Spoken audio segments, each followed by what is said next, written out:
Hello friends, today I am starting rights and liabilities of the people. Well, let's start. Meaning of juristic person. Sorry. Who is juristic person? कौन होते हैं juristic person? ठीक है, किसको कहते हैं juristic person? तो दो काइंड्स की लीगल एंटिटीज़ होती है, एक तो होती है ह्यूमन एंटिटी और एक होती है नॉन ह्यूमन एंटिटी, जैसे ज्यूरिस्टिक और लीगल पर्सन्स। मतलब कोई एक ऐसी एंटिटी जिसको हम अपनी इमेजिनेशन में एक इंडिविजुअल पर्सन मान लेते हैं, ठीक है। और भैया ये जो होती है ना, created by law to treat them in the same way as natural persons for legal purpose. अब हम जैसे कि कोई ऑर्गेनाइजेशन है, मैं ये नहीं कह सकती कि ये लीगल पर्सन नेचुरली बन गई, बिकॉज ये इसमें बहुत सारे लोग जुड़े हुए हैं और ये जो है लीगल पर्सन बन गई। नो, ये तब होगा जब कोई लॉ लेकर आया जाए और उसमें लिखा जाए कि ये लीगल पर्सन है, ठीक है। तो नॉन ह्यूमन एंटिटीज़ को लीगल पर्सन बनाने के लिए एक लॉ पास करना पड़ता है, मतलब लॉ क्रिएट करना पड़ता है, ठीक है। और उसके बाद हम उसे ऐसे ही ट्रीट करते हैं जैसे हम नेचुरल पर्सनस को करते हैं, ह्यूमन बींग्स को करते हैं, ठीक है।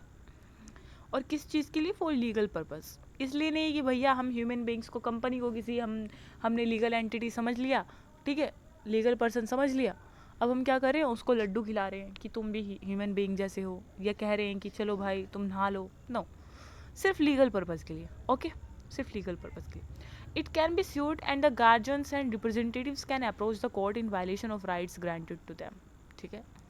यानी अगर ये कुछ उल्टा करती है तो इसके खिलाफ हम कंप्लेन कर सकते हैं, कोर्ट में इसको स्यू कर सकते हैं। और भैया अगर इनके साथ कुछ गलत होता है तो इस कंपनी के जो मालिक हैं, या इस लीगल एंटिटी के जो गार्जियंस हैं या जो रिप्रेजेंटेटिव्स हैं, वो कोर्ट में जा सकते हैं, ठीक है, और कह सकते हैं कि देखो हमारे इस राइट्स का वॉयलेशन हुआ है, ठीक है। और जैसे कि एग्जांपल्स हैं कुछ जिसमें ज्यूरिस्टिक पर्सन्स को कैसे कैसे, मतलब कौन कौन सी एंटिटीज़ को मिला है। जैसे गॉड्स को ज्यूरिस्टिक पर्सन माना गया है, जैसे lord Vishnu, lord Krishna, lord Rama, इन सबको क्या बना रखा है, ज्यूरिस्टिक पर्सन हमने बना रखा है, ठीक है। और जैसे कि इनका कुछ केस चल रहा है, मतलब तो वो भी आपने शायद उसमें पी के मूवी में नहीं देखा, नहीं पी के में नहीं, OMG मूवी में, ठीक है। तो वो गॉड के ऊपर केस करते हैं because God is a legal person. हाँ, यहाँ से कनेक्ट कर सकते हैं। Reverse, corporation, animals and mountains, yes of course reverse को भी बनाया जा सकता है, जैसे नमामि गंगे प्रोग्राम, यानी कि भैया गंगा की सफाई के लिए, ठीक है, तो हमने प्रोग्राम लेकर आए हैं। अब अगर ऐसा नहीं होता है कि मतलब जो रिवर्स हैं उसके, मतलब उसका वायलेशन हो रहा है उसके किसी राइट का, जैसे कि वहाँ पर गंदगी है बहुत ज़्यादा, तो हम उनका मतलब नाम से केस लड़ सकते हैं, ठीक है। कॉरपोरेशंस जैसे LIC, ठीक है, जैसे BCCI वगैरह, ये सब लीगल पर्सन में आती हैं, ठीक है। फिर है animals and mountains, of course animals को भी माना जाता है, ठीक है, और माउंटेन्स को भी माना जाता है, ओके, जैसे हिमालय, जैसे mount Everest, Kanchenjunga, Dholavira, etcetera etcetera. Article 294 से 300 में पार्ट 12 में कॉन्स्टिट्यूशन के property, contracts, rights, liabilities, obligations and suits of the union and the states की बात करता है, ठीक है। 294 से लेकर 300 तक के आर्टिकल्स, यानी टोटल कितने आर्टिकल्स हो रही हैं, 6, ठीक है। ये 6 आर्टिकल्स एक्चुअल में क्या बात करते हैं, यूनियन और स्टेट की जितनी भी प्रॉपर्टी है, कॉन्ट्रैक्ट्स है, राइट्स है, लाइबिलिटीज़ है, ऑब्लिगेशंस हैं, क्या उनको करना चाहिए, क्या उनको नहीं करना चाहिए, क्या उनके पास अथॉरिटी है, क्या कुछ है प्रॉपर्टी वगैरह का, ये सब जो है इस पार्ट में लिखा हुआ है, पार्ट 12 में, ठीक है। और भैया सबसे इम्पोर्टेंट बात, कॉन्स्टिट्यूशन ने स्टेट्स को और यूनियन को भी ज्यूरिस्टिक पर्सन का खिताब दिया है, मतलब उसको भी लीगल पर्सन माना है, okay. Now coming forward, property of the union and states, ठीक है। अब यहाँ पर कुछ जो आर्टिकल्स हैं 394 से 300 तक, वो बात करते हैं कि प्रॉपर्टी कितनी होगी स्टेट्स के पास, यूनियन के पास, तो वही सब, ठीक है। सबसे पहली बात, सक्सेशन, ओके। कितनी लड़ाई हो रही है, कहाँ हो रही है लड़ाई। सक्सेशन का मतलब है कि मान लो कोई इंसान था, ठीक है, और उसका कोई वारिस आगे बचा नहीं है, जैसे मुगल्स बेचारे, तो अब आगे कोई वारिस नहीं है, तो वो प्रॉपर्टी किसकी हुई, ऑफ कोर्स ऑफ गवर्नमेंट, ठीक है। इस चीट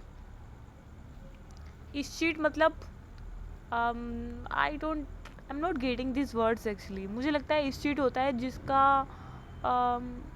पता नहीं यार क्या होता है इस चीट। जब कोई मर जाता है शायद, लैप्स मतलब सरकार ने छीन ली प्रॉपर्टी या बोना वैकेंशिया, ये सारे टर्म्स लक्ष्मीकांत में एक बार देखने पड़ेंगे। हाँ सॉरी यहाँ पर तो सबको एक्सप्लेन कर रखा है। Let's start. All property, assets, rights, liabilities and obligations that were vested in the dominion of India, province, Indian princely state or its government before the commencement of the present constitution became vested in the union or the corresponding state. Succession का मतलब ये है कि जितनी भी property थी, asset थे, rights थी, लाइबिलिटीज़ थी, ओब्लिगेशंस थी, जो इससे पहले डोमिनियन ऑफ इंडिया के पास थी, मतलब जब ब्रिटिश जो थे ना सरकार में, जो मतलब ब्रिटिश जब सत्ता में थे तब थी उनके पास।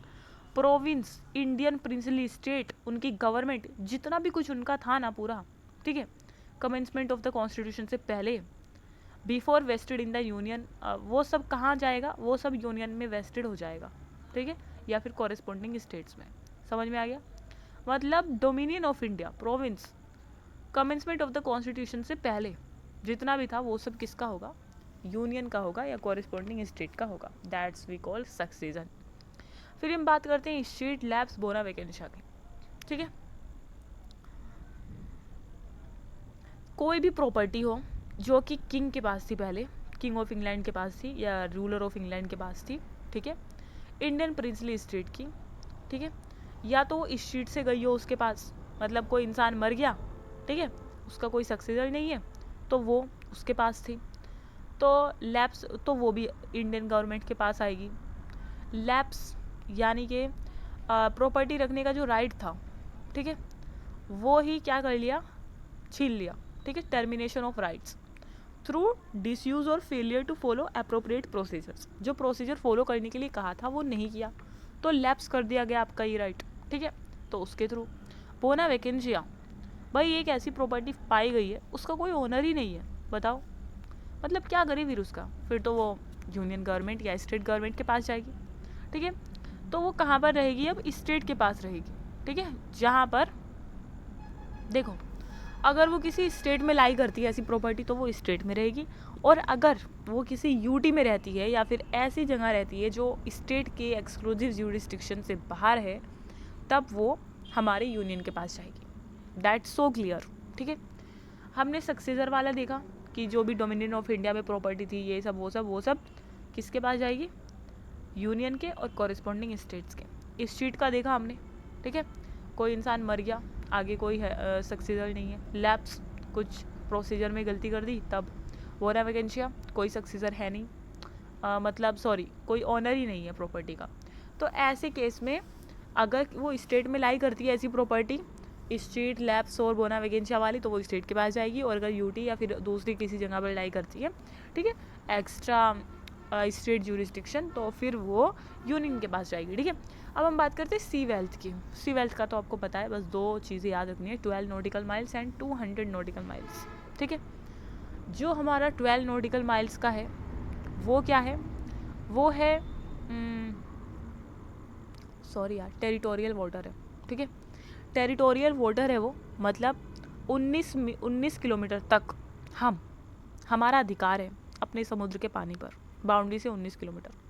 और 200 नॉटिकल माइल्स मतलब exclusive economic zone, 200 nautical miles के आसपास भी मतलब हमारा एक्सक्लूसिव इकोनॉमिक जोन है वो, ठीक है। तो ये सी वेल्थ है हमारी, और ये सी वेल्थ किसके अंडर में आती है भैया, ये यूनियन के अंडर में आती है, ठीक है। Compulsory acquisition by law, compulsory acquisition by law से आपको समझ में आ रहा होगा आर्टिकल 31, ठीक है। तो भैया अगर सरकार ग्रेटर पब्लिक इंटरेस्ट के लिए, जनरल पब्लिक इंटरेस्ट के लिए, ठीक है, किसी की प्रॉपर्टी को लेती है तो उसको उसके ऊपर ये वो नहीं है ऑब्लिगेशन की, उसको कंपनसेट करना पड़ेगा उस इंसान को। ज़्यादा प्रॉपर्टी है तो वो ले सकती है भाई, this is for the greater general public interest, ठीक है। तो इसीलिए ये कह रहे हैं कि जो कंपल्सरी एक्विजिशन है लॉ के द्वारा, देखो लेकिन दो केसेस में नहीं, अगर वो सीलिंग के अकॉर्डिंग है प्रॉपर्टी, मतलब फार्मर है बेचारा कोई, वो उसको अपने काम में ले रहा है तो कंपलसेट करना पड़ेगा, ये तो गलत बात है, देखो, ठीक है, कम है मतलब प्रॉपर्टी अगर।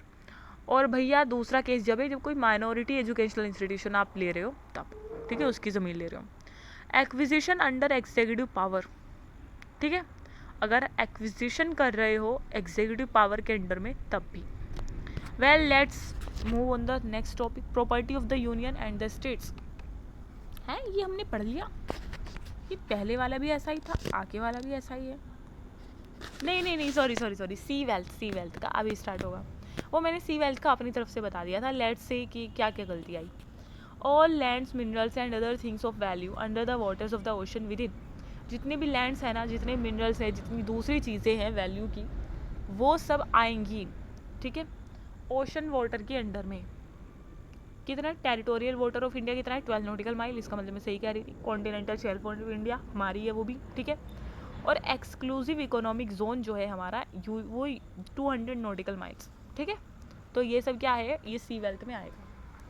Then compulsory acquisition by law का मतलब क्या है वो तो यहाँ पर नहीं दिया, लेकिन एक्विजिशन अंडर एग्जीक्यूटिव पावर का दिया है कि यूनियन या स्टेट वो एक्वायर कर सकता है, होल्ड कर सकता है, डिस्पोज कर सकता है प्रॉपर्टी को under the exercise of its executive power, ठीक है। एग्जीक्यूटिव पावर का यूज़ करके एक्वायर, होल्ड, डिस्पोज कर सकता है प्रॉपर्टी को। और जो एग्जीक्यूटिव पावर है यूनियन की या स्टेट की, ठीक है, वो इस पर भी मतलब एक्सटेंड होती है कि स्टेट या यूनियन अपना कोई ट्रेड भी कर सकता है, बिजनेस भी कर सकता है, ठीक है, और उस स्टेट में भी कर सकता है, दूसरे स्टेट्स में भी कर सकता है, विद इन दैट स्टेट और outside that state also and in other states also, ठीक है। तो एग्जीक्यूटिव पावर के अंडर में ये भी आता है कि कोई carrying on trade and business in the state और आउटसाइड द स्टेट, ठीक है। Property of the union compulsory acquisition. अब हम कंपल्सरी एक्विजिशन बाय लॉ को डिफाइन करते हैं कि पार्लियामेंट या स्टेट लेजिस्लेचर्स, देखो दोनों का आ गया यहाँ पर, नॉट ओनली पार्लियामेंट। ये नहीं कि भाई इंदिरा गांधी जी लोग लेकर आई थी तो इसका मतलब पार्लियामेंट को ज़्यादा नफा होगा। They are benefiting state legislature also. तो स्टेट लेजिस्लेचर और पार्लियामेंट को पूरा हक है, ठीक है, कि वो कंपल्सरी एक्विजिशन, मतलब अगर किसी प्रॉपर्टी को लेना चाहती हैं, एक्विजिट करना चाहती हैं, तो वो ले सकती हैं, ठीक है, प्राइवेट प्रॉपर्टी को, ठीक है। और 44th अमेंडमेंट एक्ट आया था 1978 में, उसने भी इसको गलत ठहराया था। कॉन्स्टिट्यूशनल ऑब्लिगेशन जो थी कंपनसेशन पे करने की, उसको जो है एबॉलिश कर दिया था। किसने? 44th अमेंडमेंट एक्ट ऑफ 1978 ने। भले ही कोई भी गवर्नमेंट रही हो, लेकिन सबने इस बात पर सहमति दी है कि भैया ये जो इतनी सारी लैंड लेकर होल्ड करके ज़मींदार रखते हैं, ये गलत है ना। तो इसीलिए जनरल पब्लिक इंटरेस्ट के लिए लैंड सुधार होना चाहिए, लैंड रिफॉर्म्स होनी चाहिए, ठीक है। तो कॉन्स्टिट्यूशनल ऑब्लिगेशन है जो कंपनसेशन पे करने की। 44th amendment act Janata Dal ने कहा कि नहीं भाई ये तो गलत है, ठीक है। अब कोई कॉन्स्टिट्यूशनल ऑब्लिगेशन नहीं है, आपकी कितनी प्रॉपर्टी ले लेगी सरकार और नहीं मतलब कंपनसेट किया जाएगा, बशर्ते दो केसेस के, ठीक है, एक्सेप्ट इन 2 केसेस। अगर गवर्नमेंट प्रॉपर्टी होल्ड करती किसी माइनॉरिटी एजुकेशनल इंस्टीट्यूशन की, या फिर गवर्नमेंट जो है एक ऐसे इंसान से लैंड ले रही है जो बेचारे ने अपने उसके पर्सनल कल्टीवेशन के लिए रखी थी, मतलब वो बेचारा हर बार उससे थोड़ा नफ़ा कमा लेता था, मिडिल क्लास इंसान है, and the land is with in the statutory ceiling limits. और जो एक लिमिट होती है ना लैंड रखने की, उसके अंडर में है वो लैंड, मतलब जितनी उसे कहा गया था कि बेटा आप इतनी इससे ज़्यादा मत रखो लैंड, तो उससे कम ही रखी हुई है बेचारे ने, ठीक है। तो भाई ऐसे इंसान को क्यों ही परेशान करना, है ना, तो उसको कंपनसेट करना पड़ेगा। आप देखते हो ना, कभी कभी कहते हैं कि आज तो भैया हमारी जो ज़मीन है वो हाईवे में आ गई। गॉड, वो हाईवे में इसलिए आती है क्योंकि उनको कंपनसेट करना पड़ता है फिर उनको, और बढ़िया पैसे उनको मिलते भी हैं उस अपनी ज़मीन के, ठीक है, और फिर वो अमीर हो जाते हैं। वेल आगे बढ़ते हैं। सूट्स बाय और अगेंस्ट द गवर्नमेंट, मतलब गवर्नमेंट अगर देखती है कि आप उनके खिलाफ कुछ कर रहे हो तो गवर्नमेंट आपके खिलाफ केस कर सकती है, और अगर आप देखते हो कि गवर्नमेंट आपके खिलाफ कुछ कर तो आप भी गवर्नमेंट के खिलाफ केस कर सकते हो, ठीक है। तो कौन सा आर्टिकल है जो ऐसा कहता है? आर्टिकल 300, ठीक है, इसके बारे में बात करता है। Union plus state 1, state 2, state 3, ये सब, ठीक है, जितने भी स्टेट और जितने भी यूनियन है वो सब अपने रेस्पेक्टिव अफेयर्स में, ठीक है, जो उन्होंने कॉन्स्टिट्यूशन में किए हैं उन सब में स्यू किए जा सकते हैं, ठीक है। Provision is subject to any law made by parliament और स्टेट लेजिस्लेचर, ठीक है, और जो भी लॉ बनाया हुआ है इस चक्कर में पार्लियामेंट और स्टेट लेजिस्लेचर में, ठीक है, उसके अकॉर्डिंग वो स्यू किए जा सकते हैं। No such law has been enacted so far, ऐसा कोई लॉ नहीं बना, ठीक है, जो ये सब रेस्ट्रिक्शन लगाता हो कि हमें किस तरीके से स्यू करना चाहिए, किस तरीके से नहीं, ठीक है। 8% the position in this respect remain the same as it existed before the constitution. और आज भी गवर्नमेंट ऐसे ही स्यू की जा सकती है जैसे पहले की जा सकती थी, ठीक है, कॉन्स्टिट्यूशन के आने से पहले। Government was suable for contracts but not for torts. हाँ रियली, मतलब गवर्नमेंट को तुम कॉन्ट्रैक्ट्स के लिए तो स्यू कर सकते थे लेकिन टॉट्स के लिए नहीं कर सकते। अब तुम कह रहे होंगे भाई कॉन्ट्रैक्ट्स क्या है, टॉट्स क्या है। कॉन्ट्रैक्ट्स होते हैं जैसे गवर्नमेंट ने कॉन्ट्रैक्ट दिया था किसी कंपनी को कि आपको ये हाईवे बनाना है, तो अब गवर्नमेंट उसको पे कर नहीं रही है तो भैया गलत कर रही है ना, तो उसके लिए तो वो गवर्नमेंट पर केस कर सकते हैं, ठीक है। लेकिन टॉट्स क्या होता है? टॉट्स ये होता है, मान लो कोई गवर्नमेंट का सर्वेंट है, मान लो मैं हूँ एक सिविल सर्वेंट और मैंने क्या किया, एक गांव में जाकर किसी को थप्पड़ मार दिया, या फिर मैंने वहाँ जाकर बहुत बदतमीज़ी से किसी फार्मर को बहुत बुरी तरीके से पीट दिया, तो मैंने क्या किया, टॉट किया, ठीक है। तो इन respect of its sovereign functions, जो सोवरेन फंक्शंस हैं गवर्नमेंट के, ठीक है, उसके अगेंस्ट कोई सुनवाई नहीं हो सकती, स्यू नहीं किया जा सकता, ठीक है। तो ये है प्रॉब्लम। अब पता नहीं यार मैं सही बोल रही हूँ नहीं, क्योंकि मैंने भी इतना ही समझा है।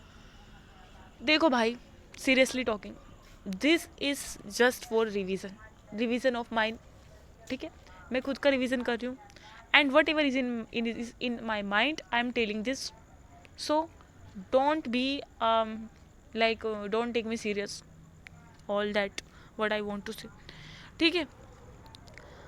Union of India and states are legal entities, juristic personalities for purposes of suits and proceedings. जो यूनियन ऑफ इंडिया है और जो स्टेट्स है उनको लीगल एंटिटीज़ कंसिडर किया जाता है, यानी ज्यूरिस्टिक पर्सनैलिटीज़ कंसिडर किया जाता है सूट्स के लिए और प्रोसीडिंग्स के लिए, ठीक है, ना कि गवर्नमेंट ऑफ द यूनियन और गवर्नमेंट ऑफ स्टेट्स को, ठीक है।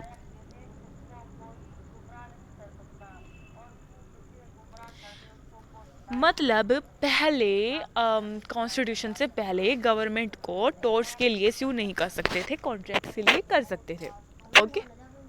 वाई मॉम स्थिर नहीं बनती है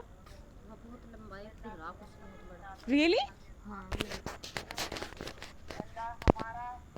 यहाँ पर एक और बात इंश्योर कर दी गई है कि भैया union of India and states को मतलब लीगल एंटिटीज़ माना जाता है, ना कि गवर्नमेंट ऑफ इंडिया और गवर्नमेंट ऑफ स्टेट्स को। समझ में आया?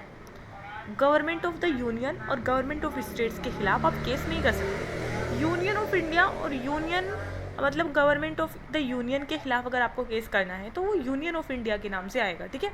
और गवर्नमेंट ऑफ स्टेट्स के नाम से अगर केस करना है तो वो ऐसे आएगा, स्टेट्स, ठीक है, लीगल एंटिटीज़।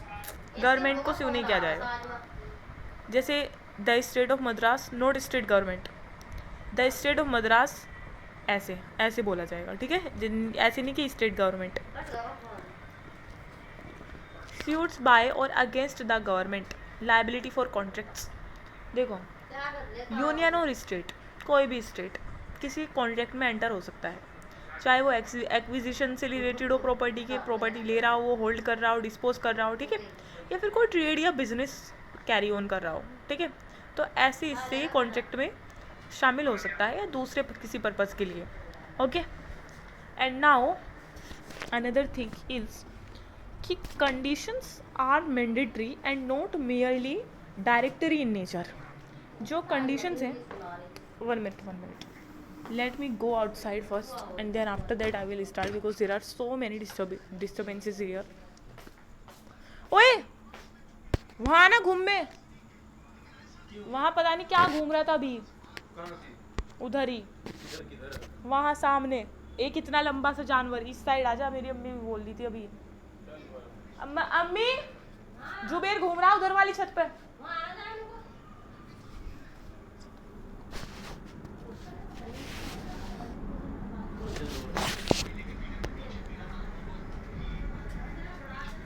तो हम बात कर रहे थे, अब मान जा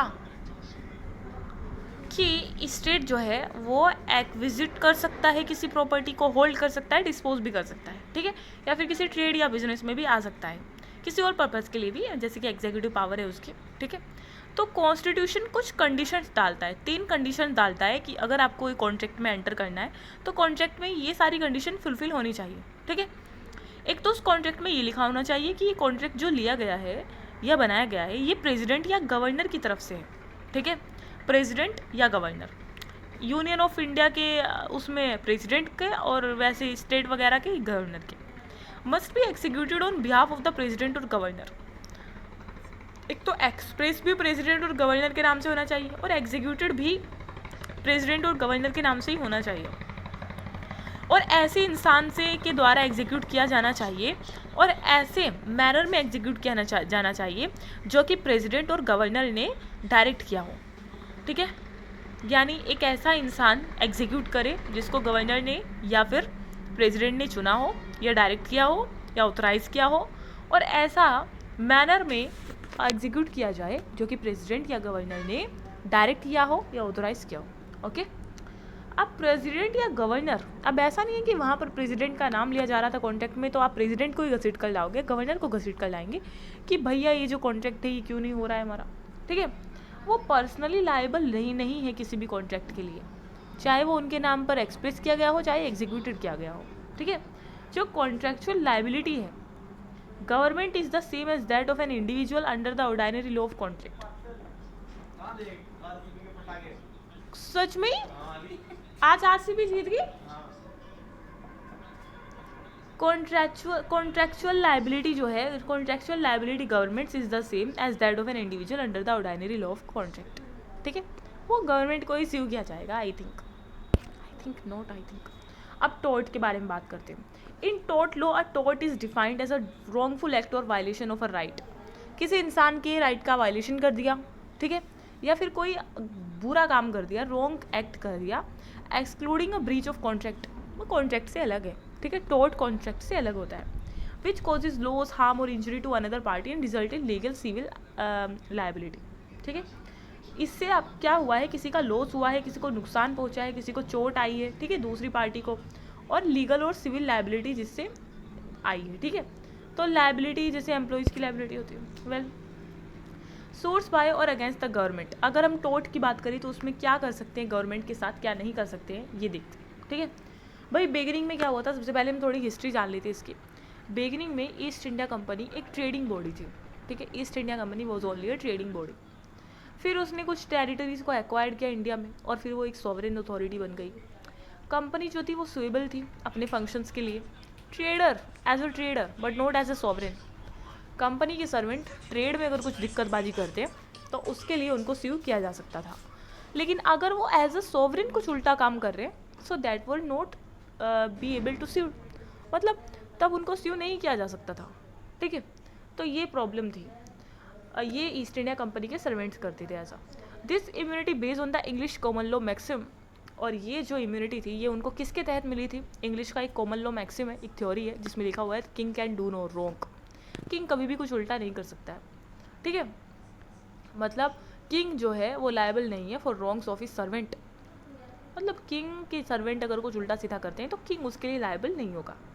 और ये जो ट्रेडिशनल इम्यूनिटी है स्टेट की, ठीक है, या क्राउन की, ब्रिटेन में ये लीगल लायबिलिटी इसको हटा दिया गया था। उसने कहा था बस बहुत हुआ, ब्रिटेन में 1947 में कहा गया था कि भैया बहुत हुआ कि king can do no wrong, king can do no wrong, अब हम हटाते हैं इसको।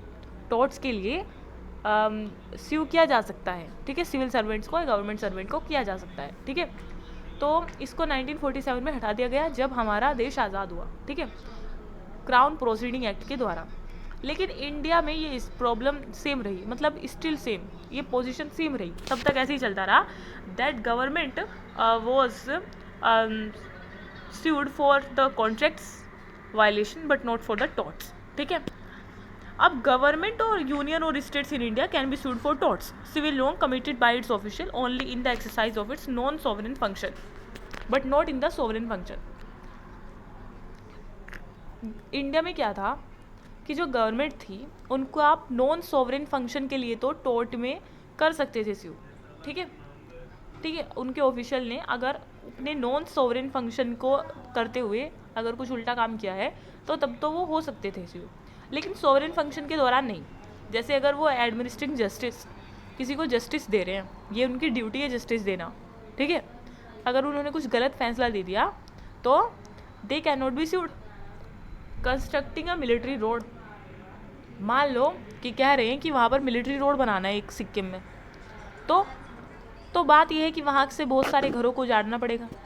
अब ये उनकी ड्यूटी है, तो इसके लिए भी उनको स्यू नहीं किया जा सकता, बिकॉज वो अपना सोवरेन फंक्शन जो है वो पे कर रहे हैं, ठीक है। कमांडिंग गुड्स ड्यूरिंग वॉर, ये भी सोवरेन फंक्शन है। मान लो वॉर चल गया और उसमें बहुत सारे सामान की ज़रूरत हो गई, कंबल वगैरह की सोल्जर्स के लिए, एंड दे आर डिमांडिंग। जैसे बहुत से लोगों की ट्रक्स को लगा दिया जाता है, जैसे कारगिल वॉर हुआ था तब हुआ था ऐसा, ठीक है। तो तब भी वो सोवरेन फंक्शन है उनका, उसके लिए उनको लायबल नहीं ठहराया जा सकता, ठीक है। ये पोजीशन इंडिया में थी, okay. After independence this remain same. फिर आता है P&O steam navigation company case. Sorry आता नहीं है, आ चुका था, इंडिपेंडेंस से पहले ही आ चुका था, इवन 1900 से भी पहले आ चुका था। 1861 में P&O स्टीम नेविगेशन केस आया था, ठीक है। और उसने ये कहा था कि सोवरेन फंक्शन कौन से होते हैं, नॉन सोवरेन फंक्शन कौन से होते हैं, इसके बीच में डिस्टिंक्शन बताया था of the government of India and the immunity of the government in respect of its sovereign function was established. ये सोवरेन फंक्शन वाला जो सिस्टम है, जो टॉट है, ये तभी जो है मतलब इस्टेब्लिश किया गया था। कहा गया था कि देखो भैया, मतलब ये वाले सोवरेन फंक्शन है, ये नॉन सोवरेन फंक्शन है, और ये इम्यूनिटी मिलेगी आपको, ये सब इस वाले केस में कहा गया था।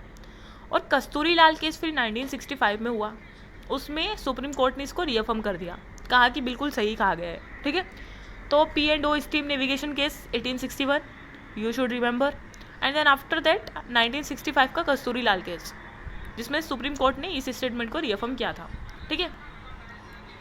तो इसका मतलब कस्तूरी लाल केस से हमें ये पता लगा कि सुप्रीम कोर्ट ने जब इसकी इंटरप्रिटेशन देनी स्टार्ट की थी इस लॉ की, तो वो रेस्ट्रिक्टिव थी to sovereign function of the government and avoided compensation to victims in a large number of cases. ये कहा गया था कि बेटा ठीक है, कर लो तुम ये नॉन सॉवरेन फंक्शन में टॉर्ट और वगैरह का, और सॉवरेन फंक्शन में कुछ भी नहीं हो सकता ये सब, लेकिन हम कुछ रेस्ट्रिक्शंस लगा रहे हैं, ठीक है। कुछ रेस्ट्रिक्टिव इंटरप्रिटेशन दी थी और उसके साथ साथ बहुत सारे विक्टिम्स को कंपनसेट भी किया गया था, ठीक है। फिर आता है नागेंद्र राव केस 1994 का, ओके। यानी कस्तूरी लाल केस के कुछ साल बाद 1994 का केस आता है, नागेंद्र राव केस। तो सुप्रीम कोर्ट ने उसमें क्रिटिसाइज किया कि ये कैसी सॉवरेन इम्यूनिटी दे रखी है, क्या है doctrine of sovereign immunity of the state. और उन्होंने एक लिबरल अप्रोच को एडॉप्ट किया, ठीक है। टॉर्शियस लायबिलिटी ऑफ द स्टेट के रेस्पेक्ट में एक लिबरल अप्रोच को उन्होंने रखा नागेंद्र राव केस में। और उन्होंने ये कहा कि देखो भाई, जब कोई सिटीजन सफ़र होता है किसी डैमेज से due to the negligent act of the servants, ठीक है, the state would be liable to pay compensation for it. तो स्टेट को जो है पे करना पड़ेगा, कंपनसेशन देना पड़ेगा, ठीक है। It held that in the modern sense the distinction between sovereign non sovereign functions does not exist.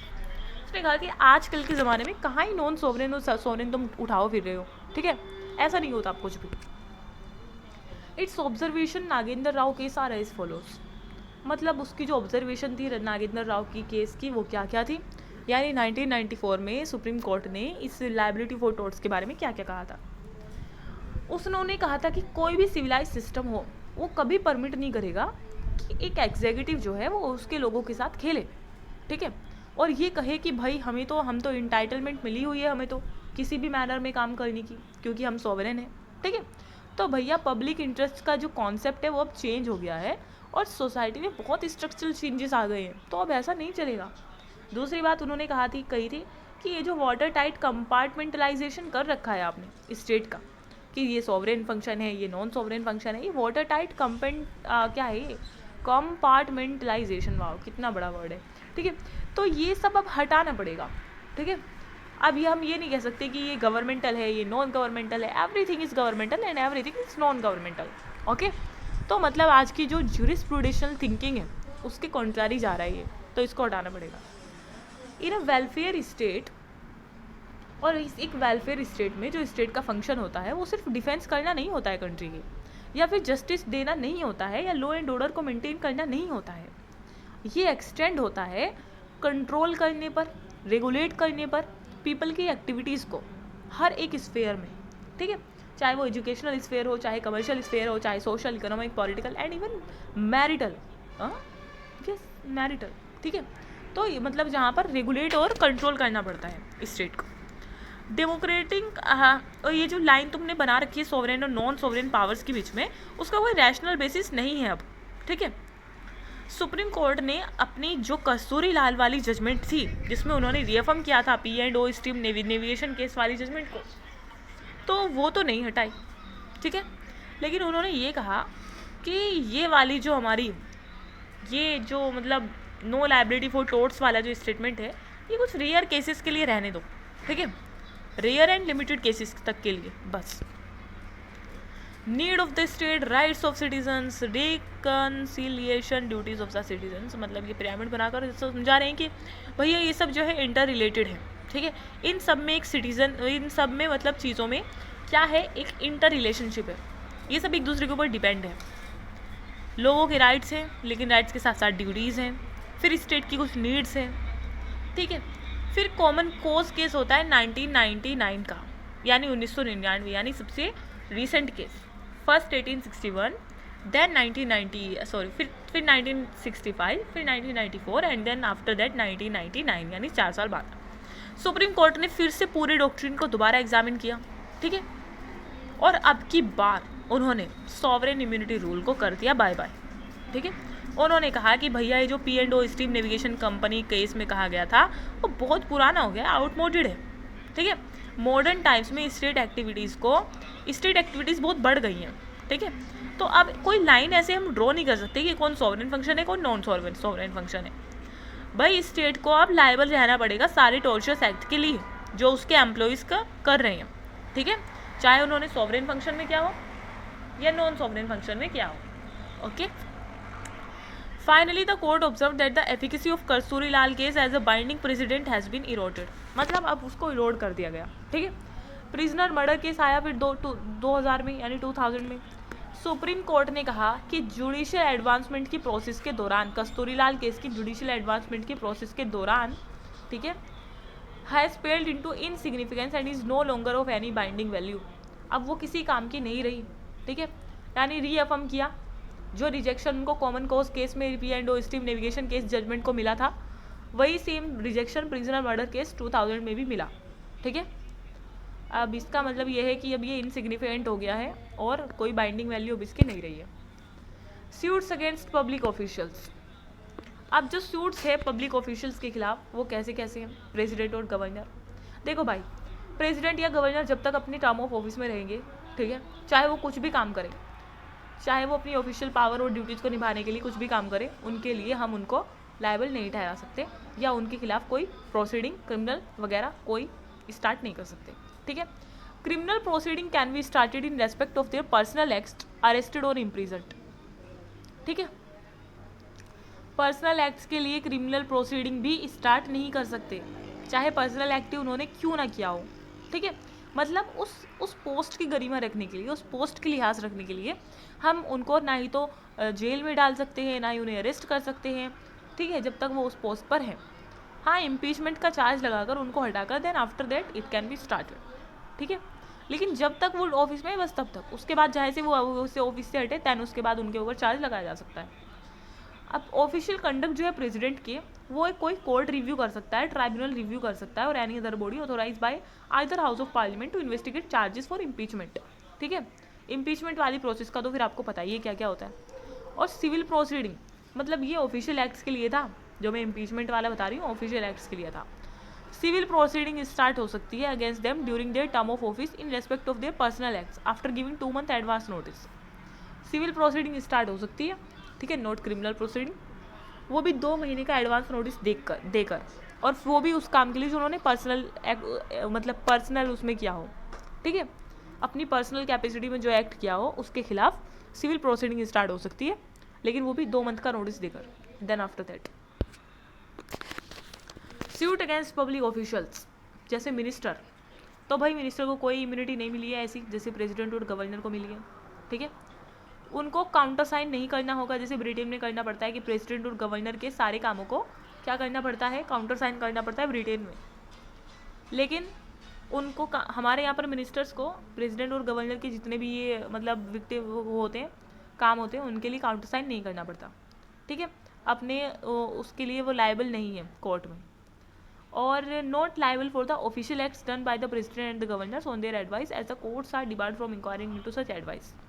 अगर मिनिस्टर्स ने मिलकर कोई एडवाइस दी है प्रेसिडेंट को और उन्होंने कुछ उल्टा काम कर दिया उस एडवाइस के ऊपर, तो भैया ये मिनिस्टर उसके लिए लायबल नहीं होंगे, ठीक है। उनकी कोई रिस्पॉन्सिबिलिटी नहीं होगी, क्योंकि ऐसी एडवाइस को जो है कोर्ट के जुरिस्डिक्शन से बाहर रखा गया है। कोर्ट उसमें इंक्वायर नहीं कर सकती कि आपने कैसी एडवाइस दी थी उनको, ये क्या कर दिया आपने, इमरजेंसी लगा दी, क्यों किया, ये सब नहीं होता, ठीक है।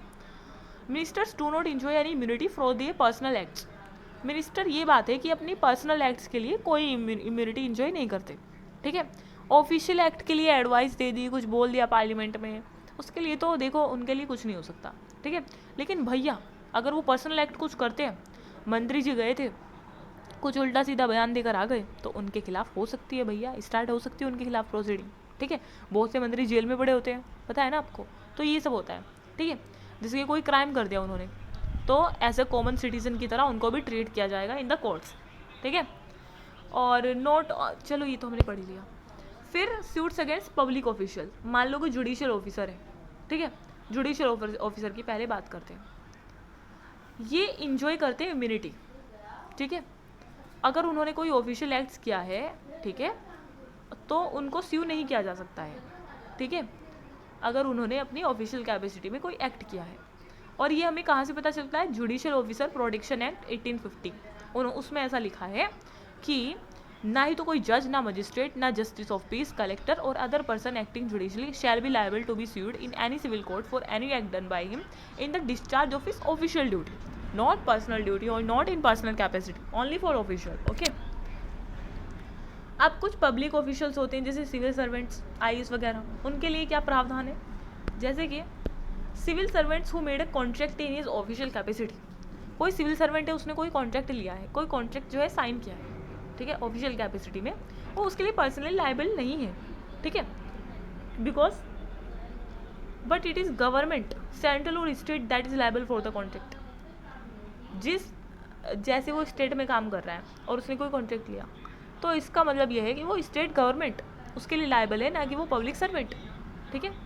लेकिन अगर उसने वो कॉन्ट्रैक्ट साइन किया without complying the condition specified in the constitution, ठीक है, कॉन्स्टिट्यूशन की लिमिट से बाहर जाकर अगर कुछ कर रहा है, तो फिर वो सिविल सर्वेंट ही उसके लिए क्या होगा, पर्सनली लायबल होगा, ओके।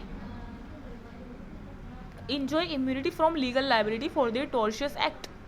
अगर वो टॉर्शियस एक्ट करता है किसी के साथ, ठीक है, legal liability for their in respect of the sovereign function of the government. अगर वो सोवरेन फंक्शन कर रहा है गवर्नमेंट के, उसमें कुछ टॉर्चर वगैरह हो गया पब्लिक का, तो भैया तब वो इम्यूनिटी है उसके पास, ठीक है। सिविल सर्वेंट की मैं बात कर रही हूँ, not all. Civil proceedings can be instituted against them for anything done in their official capacity after given 2 month advance notice. लेकिन उनके लिए जो है ना, सिविल प्रोसीडिंग स्टार्ट हो सकती है, ठीक है, उनकी ऑफिशियल कैपेसिटी में after giving 2 month advance notice, ठीक है।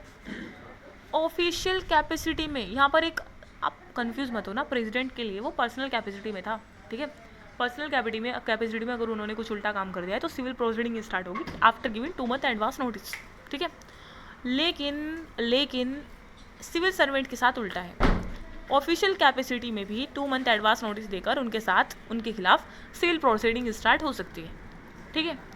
और enjoy immunity from legal liability for the tortious act in respect of the sovereign function of the government. अब ये मुझे समझ में नहीं आया कि क्यों ऐसा बोल रहे हैं। No such notice acts done outside the scope of their official duties. और अगर उन्होंने अपनी ऑफिशियल ड्यूटीज से अलग जाकर एक्ट डन किया है कोई, ठीक है, तो अब तो ये नोटिस भी नहीं मिलेगा, ठीक है, तब तो ये नोटिस भी नहीं मिलेगा और एकदम से क्रिमिनल प्रोसीडिंग स्टार्ट हो जाएगी, ठीक है। मतलब क्या बोल रहा है, let me go from here, think there is something. Criminal proceeding जो है वो स्टार्ट हो सकती है, okay. Criminal proceeding can be started against them for acts done in their official capacity with the prior permission of the president or governor where necessary। Criminal proceeding इनके खिलाफ start हो सकती है, ठीक है, जो इन्होंने ऑफिशियल कैपेसिटी में अपना कोई काम किया है, लेकिन उसके लिए आपको प्रेसिडेंट या गवर्नर की प्रायर रिकमेंडेशन लेनी होगी, प्रायर परमिशन लेनी होगी, सॉरी। And that's all.